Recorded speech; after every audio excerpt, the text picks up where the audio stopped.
Welcome to Cindy's Bookshelf. I picked this special story. It is titled Wombat Stew. Written by Monica K. Vaughan and illustrated by Pamela Lofts. One day, on the banks of a billabong, a very clever dingo caught a wombat and decided to make wombat stew, gooey, brewy, yummy, chewy, wombat stew. Platypus came ambling up the bank. "Good day, Dingo," he said, snapping his bill. "What is all that water for?" "I'm brewing up a gooey, chewy stew with that fat wombat," replied Dingo with a toothy grin. "If you ask me," said Platypus, "the best thing for a gooey stew is mud. Big blobs of billabong mud." "Blobs of mud?" Dingo laughed. "What a good idea! Righto, in they go." So Platypus scooped up big blobs of mud with his tail and tipped them into the billy can. Round and round the bubbling billy, Dingo danced and sang. "Wombat stew, gooey, brewy, yummy, chewy, wombat stew."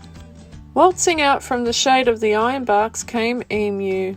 She arched her graceful neck over the brew. "Oh ho, Dingo," she fluttered, "what have we here?" "Gooey, chewy wombat stew," boasted Dingo. "If only it were a bit more chewy," she sighed. "But don't worry, a few feathers will set it right." "Feathers?" Dingo smiled. "What? That would be chewy. Righto, in they go." So into the gooey brew, Emu dropped her finest feathers. Round and round the bubbling billy, Dingo danced and sang. "Wombat stew, crunchy munchy for my lunchy, wombat stew." Old Blue Tongue, the lizard, came sliding off his sun-soaked stone. "Silly Dingo," he hissed. "There are no flies in this stew. Can't be wombat stew without crunchy flies in it." And he stuck out his bright blue tongue. "There's a lot to be said for flies," agreed Dingo, rubbing his paws together. "Righto, in they go." So Lizard snapped 100 flies from the air with his long tongue and flipped them into the gooey, chewy stew.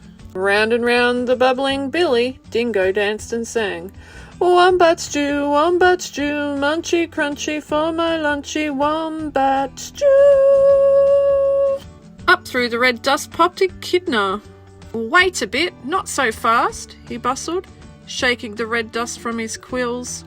"Now, I've been listening to all this advice, and take it from me, for a munchy stew you need slugs and bugs and creepy crawlies." Dingo wagged his tail. "Why, I should have thought of that. Righto, in they go."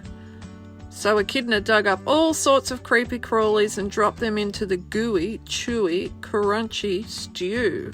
The very clever Dingo stirred and stirred, all the while singing. "Wombat stew, hot and spicy, oh so nicey, wombat stew." Just then the sleepy-eyed koala climbed down the scribbly gum tree.